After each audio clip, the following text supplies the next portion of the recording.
Before every transformation, there is a measure of darkness.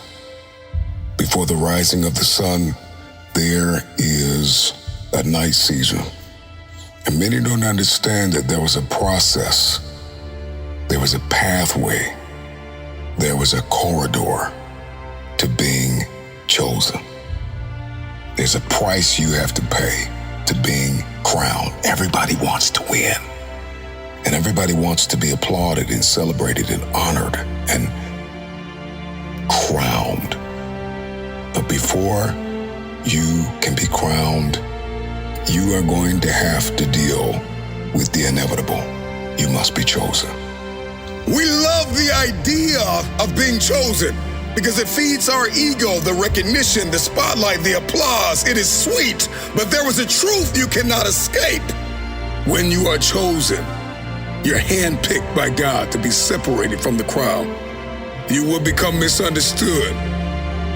Being chosen is not always celebration.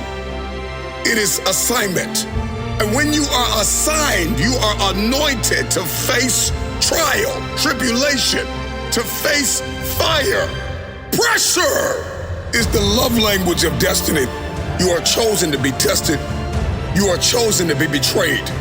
You are chosen to suffer loss. You are chosen to share a message of hope and transformation. That if God can take you from nothing to something, then he can do anything for anybody. That nothing is impossible. That your mess will become your message. Every man or woman who is crowned is chosen, and they were born for the time they were needed most. Because before every transformation, there is a measure of darkness. Before the sun rises, there is a season of night. There will be times where people don't understand me, and it feels like my life is falling apart. But I'm not falling apart. I am being rebuilt. God, I may be in the middle of suffering, but I believe God chose me. I got bills, but God chose me. I got people walking out of my life. It seems like the lights are going out, but God chose me. If you are chosen, and I believe you are, and if you believe you've been destined to be crowned, and I believe your destiny is to be crowned, then I just need you to navigate this crushing with all the faith that you can muster. Being chosen will demand that you step out of comfort and into a deep conviction. It's time to get serious about the calling on your life. There are moments in life that are going to absolutely crush you. And you're going to feel broken under the weight of disappointment, rejection, and failure. And you will ask, why me? Why now? And it will be easy for you to believe that you're being punished. But I want to tell you, it's not punishment, it's process. We all know this, but let me tell you again in case you forgot. Diamonds are formed under pressure. Gold is refined by fire. Purpose is revealed in seasons of crushing. Only the tree with fruit is shaken. If life is pressing you, if pain is stalking you, if betrayal and loss and famine have visited your door, it means that there is something inside of you the world is trying to extract, that there's a message on your mess. This is not the end of your story. It is the making of your legacy. This is not the end of my story. It was Moses that met God alone on the mountain. It was Jacob that wrestled with destiny alone in the wilderness. It was the Lord Jesus Christ himself that prayed in agony in Gethsemane while his disciples were sleeping. And I know what it feels like for people to sleep on you, for people not to believe in you. And every time a man or woman walks out of your life, God gets closer. You are not falling apart. You are being rebuilt. You may be asking the question, why me, God? Why not you? This is a cocoon before the flight. This is your fire before the gold. This is your cross before the crown. I'm talking to the people that are in the middle of darkness and isolation and uncertainty and doubt, and you are battling fear. And it's as if suddenly people don't understand you. Friends are walking away, doors are shutting. You look around and it feels like you are alone, but I'm telling you, you are not alone. If you're listening to me and you're going through any type of hardship and you're navigating it and you have not thrown in the towel, and it seems as though God's gone silent in your life, and it seems as though everything is being stripped from you, and you're walking through this, what I like to call divine isolation, you are on the right path. Before destiny manifests, isolation is inevitable. The crushing is the interview room before you walk into greatness. Will you stay when no one is clapping for you? Will you keep going when it seems as though your dreams are running from you? Most will quit. The ones who are crowned are simply the ones who did not quit. It is not punishment. It is the proving ground. Pressure is the love language of destiny. Destiny is heavy, and it will bend your spine if you try to carry it casually.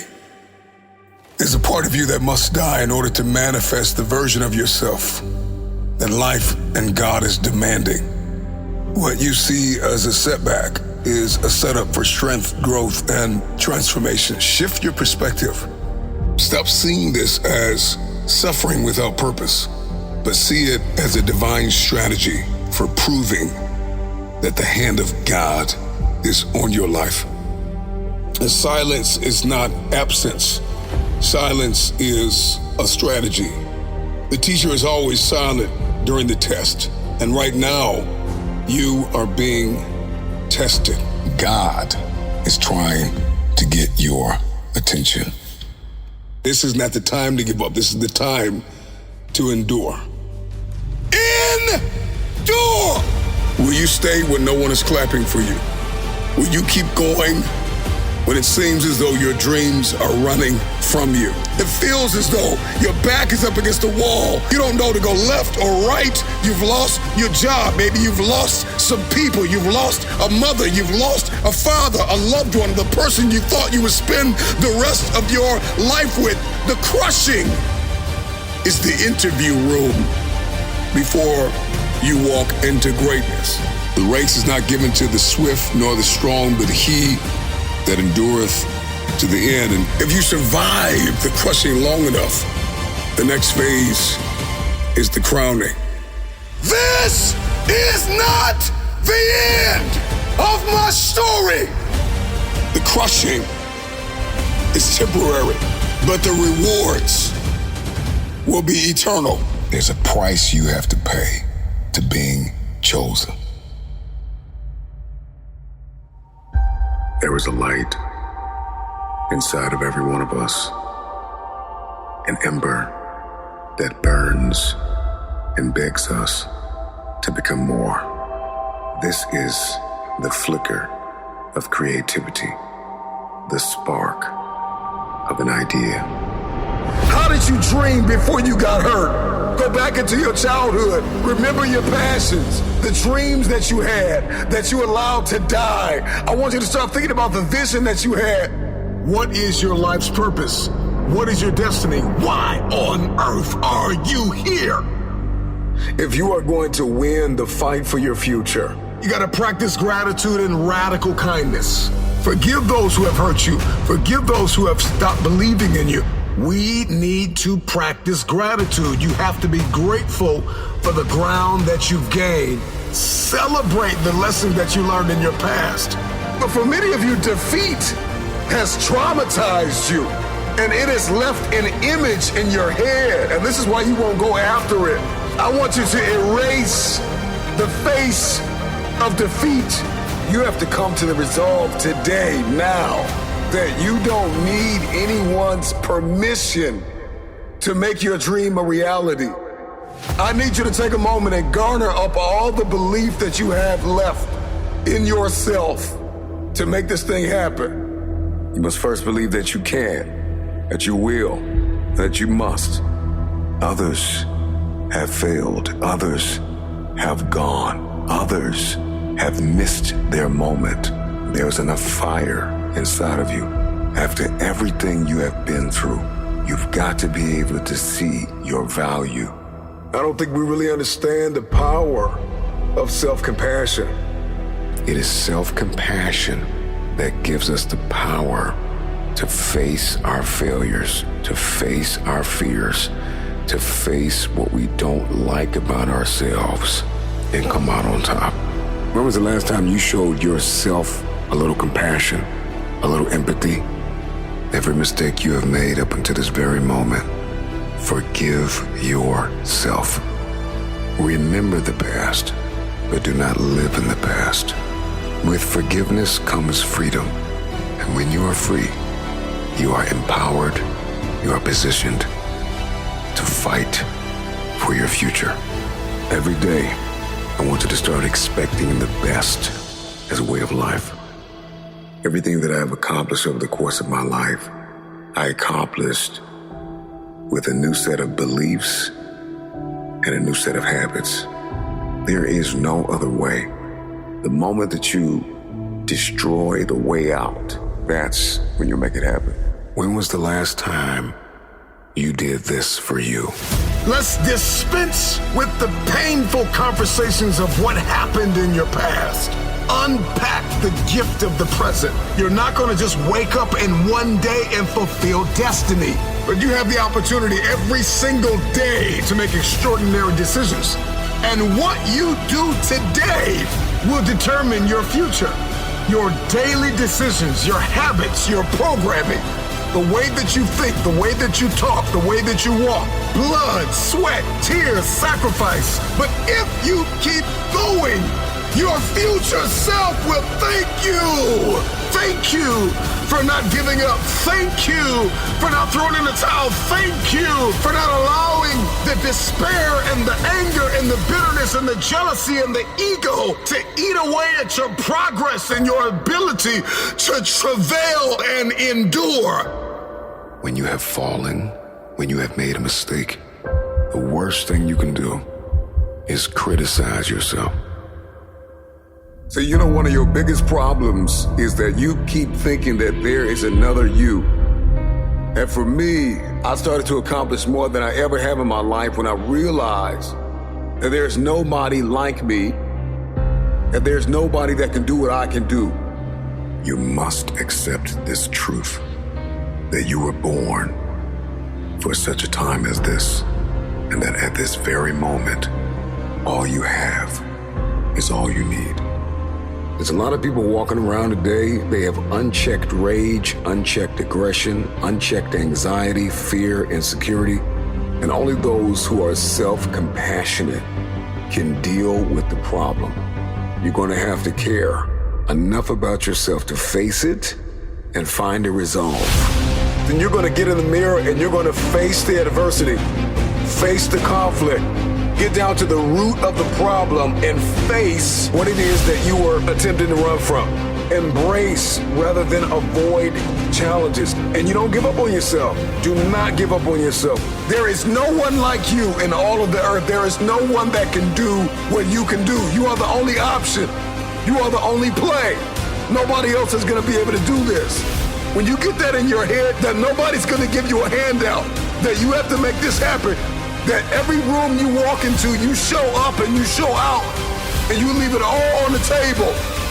If you can remember that, then you will always see adversity as advantage and obstacle as opportunity. No sunrise without a sunset. There are no roses without rain. When you don't see a light at the end of your tunnel, you gotta remember the light that is burning inside of you, that nobody is able to put out. There is not a person on this planet that can stop you. The moves that you make will echo throughout the ages, as there is a generation of people who are attached to your why. And if you don't succeed, they'll never believe. So make it happen.